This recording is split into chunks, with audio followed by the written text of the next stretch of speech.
ciertas células que sí reconocen a la LDL modificada, que son los macrófagos. Y un sitio donde hay muchos macrófagos es el subendotelio de los vasos sanguíneos. Entonces, estas LDLs con esas modificaciones comienzan a ser reconocidas por los macrófagos que se encuentran en el subendotelio de los vasos sanguíneos. Y ahí comienza el fenómeno de la aterosclerosis que más adelante vamos a ver. ¿Estamos? Si me entienden el concepto de modificación de la VLDL, de la LDL. Si ustedes se preguntan, ¿no? ¿También se modifica la VLDL? También. Recuerden que la VLDL, la IDL y la LDL tienen ApoB100. Pero el principal agente aterosclerótico es la LDL modificada. Porque posee una única ApoB100 con una única ApoE. Entonces hay más modificación en LDL respecto a VLDL o IDL. ¿Alguna pregunta o duda? Un estudiante una vez me preguntó si la modificación del LDL se puede revertir. Bueno, sí, pero de la LDL como tal. Es decir, llegará un momento en que las LDL tienen que ser fagocitadas por alguna célula del cuerpo. Pero vamos a ver, los fenómenos oxidativos y glicosilantes, que son los principales mecanismos de modificación del LDL, son crónicos. O sea, no es que usted se fuma un puro de marihuana hoy y ya mañana sus LDL están todas oxidadas. Ni es que usted se va a, qué sé yo, a exponer a estrés oxidativo, por ejemplo, por dieta o por falta de ejercicio, y entonces se le van a oxidar las LDL de un día para otro. Es un fenómeno crónico, que más o menos tarda en los pacientes como ustedes y como yo, cerca de 20-25 años de dar manifestaciones clínicas, que es la formación de placa de ateroma. Pero eso, como les digo, ocurre con los años.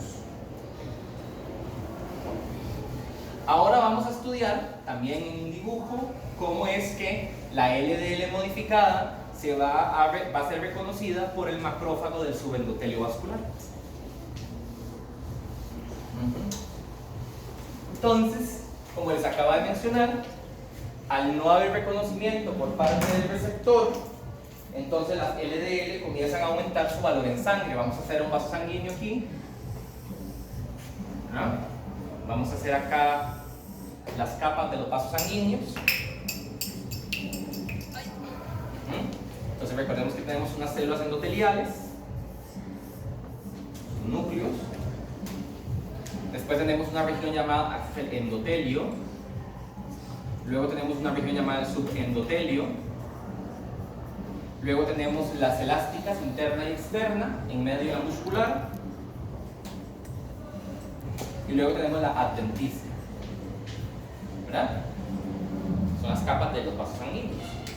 Entonces, como les decía antes, aquí vamos a tener un aumento de la concentración de LDL modificada. Voy a ponerle LDL mod de modificada, ¿verdad? A eso me refiero. Mejor pongámosle LDL OX, suena más bonito. OX de oxidada, ¿verdad? ¿Okay? Pero también podría ser LDL GLI de glicosilada, ¿verdad? Por ejemplo, un diabético.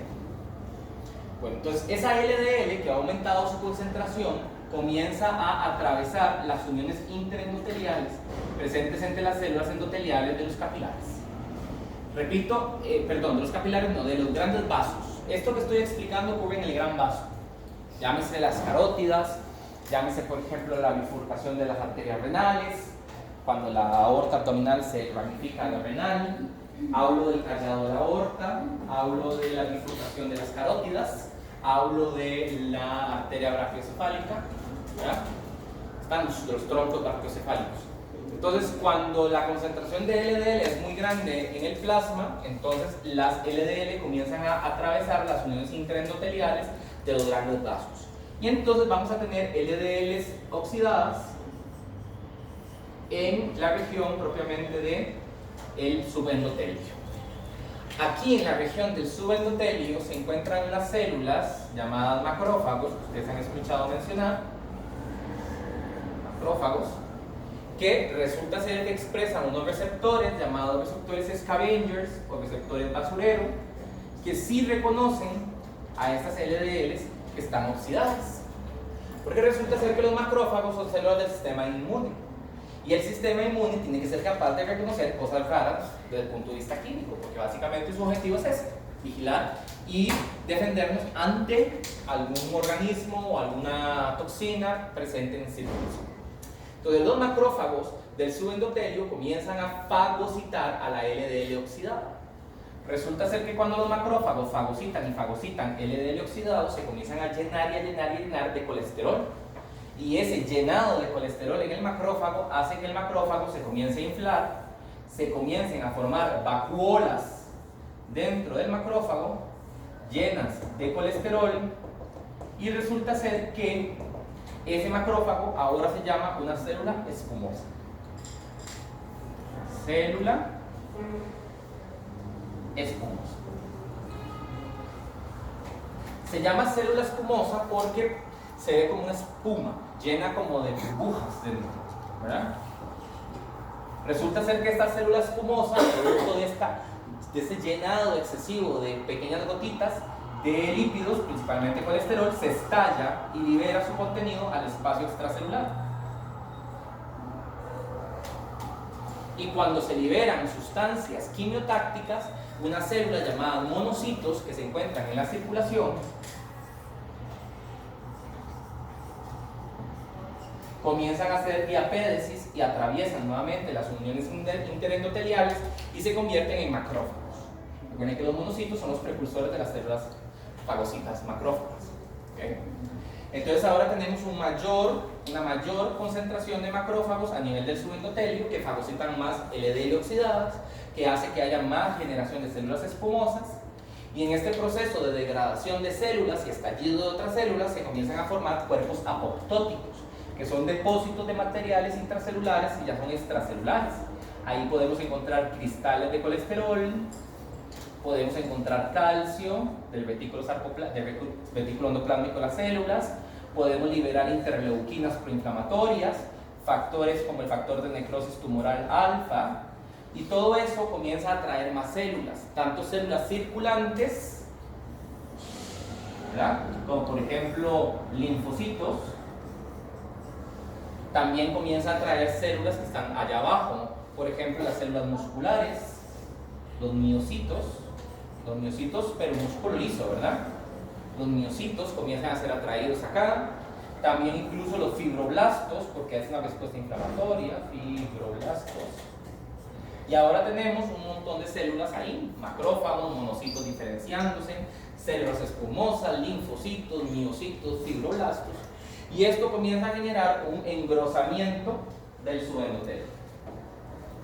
Y esto en el vaso sanguíneo se va a comenzar a ver como una especie de placa o lesión, ¿verdad?, que es lo que nosotros conocemos como placa de ateroma. En esta placa de ateroma, por lo tanto, vamos a encontrar todo lo que acabamos de explicar, ¿verdad? Células, detritos celulares, cuerpos apoptóticos, cristales de colesterol, vamos a encontrar también calcio depositado, y esto es lo que comienza a generar problemas. Eso se llama placa de ateroma. La placa de ateroma crece, crece y crece, y el problema es que comienza a alterar el flujo. Recuerden de fisiología general que el flujo sanguíneo en los vasos es más o menos turbulento en esta zona, más lineal en esta zona y turbulento nuevamente en esta zona. Conforme se va haciendo la placa de ateroma más grande, pensémoslo así, entonces se comienzan a generar más turbulencia a nivel de la zona de impacto de la placa, y esto genera rupturas pequeñas de la placa de ateroma, y esas pequeñas rupturas de la placa de ateroma van a generar la cascada de la coagulación, y esa cascada de la coagulación va a generar que se forme aquí un trombo, y ese trombo luego es arrastrado por el torrente sanguíneo, es pegado en una arteria de menor calibre, y eso es el infarto. Ya sea el corazón, en las casas coronarias, ya sea cerebrales, a nivel de las cerebrales anteriores o medias, ya sea a nivel, qué sé yo, de un gran vaso pulmonar, es un tromboembolismo, y así es como ocurre el fenómeno de la arteriosclerosis. Entonces vean que la LDL no es la razón de ser de este fenómeno. La razón de ser de todo este proceso bioquímico es la modificación del LDL. Es decir, que el LDL, si no hubiese sufrido modificación, no estaría aquí. Y resulta ser que el LDL no es el que fuma es el paciente. El LDL nos inyecta drogas, el que se inyecta es el paciente. El LDL nos enferma, el que se enferma es el paciente. Entonces, en realidad, el fenómeno perjudicial no son las LDL, sino más bien sus modificaciones químicas. Lo que pasa es que es más simple decir que la LDL es la culpable y que es el colesterol. ¿Cuál es la noción que tiene la gente del colesterol? Que el colesterol se atasca en las arterias. Eso que yo acabo de explicar, la gente lo traduce en que el colesterol se atasca. Y en ningún momento es el colesterol el que está llevando a cabo este proceso. El colesterol más bien que el colesterol se acumule aquí es más bien una consecuencia de la alteración del metabolismo que estamos viendo. Y básicamente la placa de ateroma ni siquiera es colesterol. Como he dicho ya, son detritos celulares, células, calcio, factores inflamatorios, células fibroblásticas, miocitos, células linfocíticas. Y esa es la fisiopatología de la formación de la placa de ateroma. ¿Se puede revertir? Algunos dicen que sí, otros dicen que no. De hecho, ya a los 5 años de vida, las arterias de los niños nacidos actualmente tienen placa de ateroma, a los 5 años. Antes el proceso de ateroesclerosis se comenzaba a evidenciar en pacientes a los 20 a 25 años. Hoy día en las autopsias de niños se ha visto que ya hay ateroesclerosis en niños de 5 o menos años de vida. Eso significa que nuestras arterias poco a poco se van cargando esa placa de ateroma y, como les digo, ese es el principal factor de riesgo para la enfermedad cardiovascular. ¿Qué se puede hacer entonces? Bueno, pues comer bien, hacer ejercicio, que es la clave para el éxito en la vida, y dormir bien, y viajar. Yo pondría viajar. Pero si no se puede viajar, pues duerma bien, aunque sea. Entonces, dormir bien, ¿verdad? Comer bien y hacer ejercicio. Entonces, ese es el problema. Ahora, ¿qué puede ayudar a disminuir la progresión de la placa de ateroma? Bueno, una lipoproteína. Hay una lipoproteína que disminuye la progresión de este fenómeno. Recordemos que el gran problema que ocurre es por la degeneración del macrófago. Cuando el macrófago se degenera, célula espumosa, entonces se desencadena todo lo que acaba de explicar. Entonces, aquí es donde aparece la famosa HDL. Bien. La HDL puede tomar el exceso de ésteres de colesterol presentes en los macrófagos e impedir la degeneración en célula espumosa. Y esta HDL puede llevar esos ésteres de colesterol ya sea a IDL para que forme LDL o principalmente al hígado, disminuyendo por lo tanto la progresión de la placa de ateroma. Por eso es que los pacientes que tienen altos niveles de LDL y bajos niveles de HDL tienen mayor riesgo aterosclerótico, porque tienen elevado la lipoproteína cuya modificación se asocia con aterosclerosis y tienen disminuida la lipoproteína que más bien disminuye la progresión de la enfermedad. ¿Ok? Por eso ustedes verán siempre en las publicaciones que se busca disminuir valores de LDL y aumentar niveles de HDL.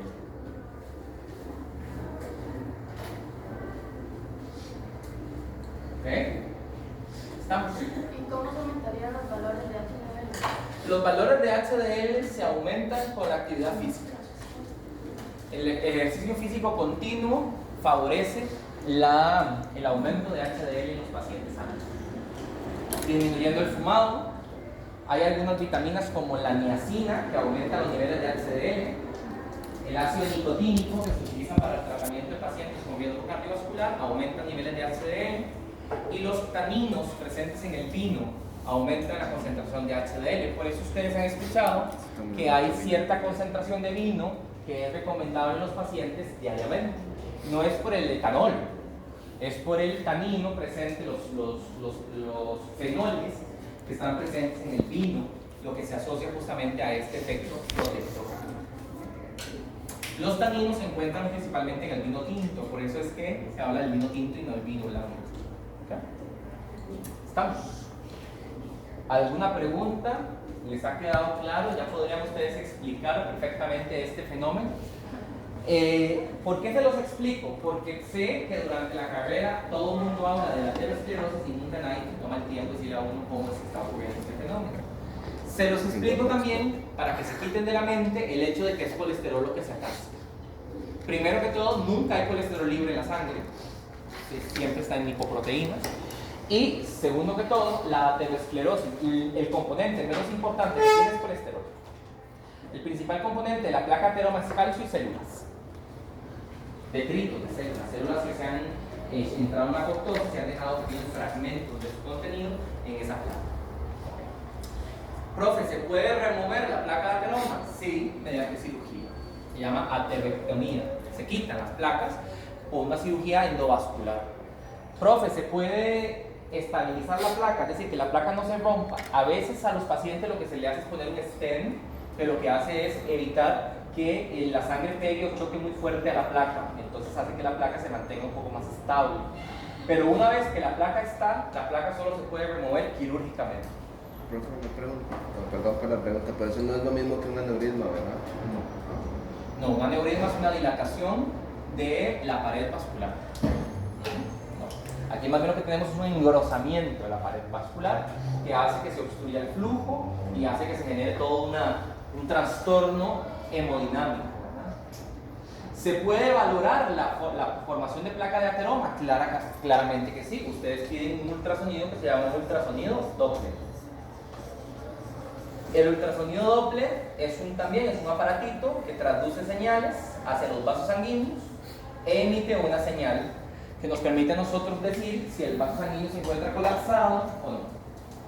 Se hace generalmente en las carótidas. Entonces, cuando hay pacientes que se desmayan o hay pacientes que tienen problema del flujo sanguíneo cerebral, les hacemos un ultrasonido Doppler y podemos decir cuánta aterosclerosis tienen.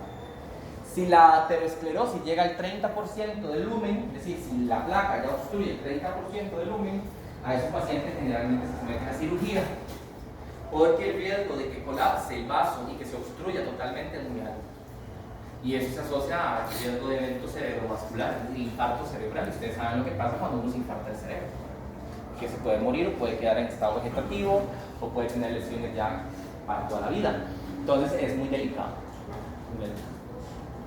Profe, comiendo moringa y comiendo noni y comiendo tonteras de esas, ¿me puedo quitar la placa de ateroma? No. La placa de ateroma es una cuestión dura, enraizada, ¿verdad? Ahí en el subendotelio. No se puede quitar comiendo noni ni moringa, ¿verdad? Se tiene que quitar quirúrgicamente. Profe, ¿tengo yo aneurisma? No. ¿Tengo yo aterosclerosis? Posiblemente sí. Todos los que estamos aquí tenemos ya formación de placa de ateroma en algunas de nuestras arterias. Y si quieren hacer el estudio, pídanse un Doppler de carótidas, que ahí lo pueden determinar. Y les aseguro que ya todos tenemos algo de placa de ateroma. Además, el 25% de los que estamos aquí nos vamos a morir de un infarto. Así que... Gracias. Ahí está. Bueno, ya. Qué alentador es eso. Sí. Bueno, y hacer ejercicio. Ya no voy a ir a que me vean la bola de cristal. Ahora, la aterosclerosis es una enfermedad que se puede disminuir su progresión. Es decir, yo puedo disminuir que progrese rápido, pero también puede favorecer que acelere. Si yo fumo, si tengo mucho estrés oxidativo, si padezco de enfermedades autoinmunitarias, si cada rato me dan infecciones, todo eso favorece, ¿verdad?, el fenómeno de modificación de LDL. Hay algunos papers que hablan sobre, por ejemplo, el uso de algunas vitaminas antioxidantes, que hablan, qué sé yo, de algunas cosillas ahí, pero en humanos la evidencia es muy poca. ¿No tengo embarrado de azul? No. Como que me he embarrado de azul poco. Bueno, y ya el último dibujo del día de hoy, para terminar la clase, es sobre la HDL. Ya hemos dicho los roles de la HDL, ahora vamos a estudiar cómo es que la HDL hace o cumple esa función. Entonces vamos a dibujar un macrófago, si les parece. Voy a dibujar un macrófago que ha fagocitado LDLs oxidadas. Vamos a hacer aquí un macrófago que está fagocitando LDLs oxidadas. Entonces un macrófago fagocitando LDL oxidado. Nosotros en medicina siempre decimos macrófago así, ¿verdad? No sé por qué, pero Entonces, ahí tenemos un macrófago fagocitando una LDL oxidada. Les repito, los macrófagos también sintetizan HDL. Lo que pasa es que las HDLs iniciales son HDLs discoides. Es lo que ustedes van a ver en la literatura como HDLs nacientes. ¿Okay? Estas HDL nacientes tienen en su superficie colesterol. ¿Okay? Bien, entonces básicamente lo que hacen las HDLs es convertir ese colesterol en colesterol esterificado. Recuerden ustedes, cuando yo les di hoy la primera parte de la clase, que yo les dije que el colesterol se encontraba en la superficie de las lipoproteínas, pero el colesterol esterificado se encontraba adentro. Entonces, las HDLs van a ir transportando el colesterol desde su superficie hasta el interior y se van a ir volviendo más esféricas conforme avanzan en este proceso. ¿Okay? Entonces, a esta lo vamos a llamarle nacientes y a este le vamos a llamar maduras. Nuevamente les quiero recordar que lo que está ocurriendo aquí es convirtiendo el colesterol en colesterol esterificado. ¿Cuál es la enzima encargada de llevar a cabo esa función? Se llama la LCAT, que como yo bien les dije a ustedes en la tablita, es activada por la ApoA1, que era justamente la principal apolipoproteína presente en la HDL. Entonces la HDL con su ApoA1 activa a la LCAT, que se llama lecitincolesterol aciltransferasa, que lo que hace es convertir el colesterol de la superficie de la HDL naciente hasta colesterol esterificado para entrar en el centro de la HDL madura. Así, estas HDL nacientes pueden ir pasando por los tejidos, llenándose de más colesterol que esterifican, que llevan al centro. Pasan por otros tejidos, se llenan de colesterol, lo esterifican y se va para el centro. Y en ese paso por los tejidos periféricos, lo que están haciendo es llevándose el colesterol, barriéndolo. Por eso a esta le llaman las barredoras de colesterol. Las barredoras de colesterol, porque las HDL lo que hacen es cargarse de colesterol, esterificarlo, llevarlo al centro, cargarse de colesterol, esterificarlo, llevarlo al centro.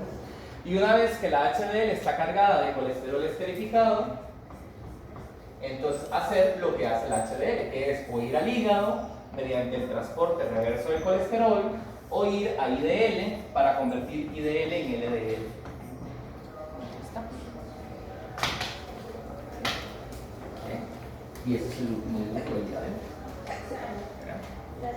Entonces, esa es la función básica que tienen las HDL, ir barriendo, entre paréntesis, ¿verdad?, ese colesterol, irlo esterificando y transportándolo, llevándolo a donde lo llevan, que es o al hígado, mediante el transporte reverso del colesterol, o a la IDL para que la IDL se convierta en LDL. Existe una tercera vía de HDL que no les había comentado, pero es el momento para hacerlo, que se llama los órganos esteroidogénicos. Esteroidogénico significa órganos esteroidogénicos que hacen hormonas esteroideas. Recordemos que las hormonas esteroideas son los estrógenos, los prostágenos, los andrógenos, los glucocorticoides, los mineralocorticoides.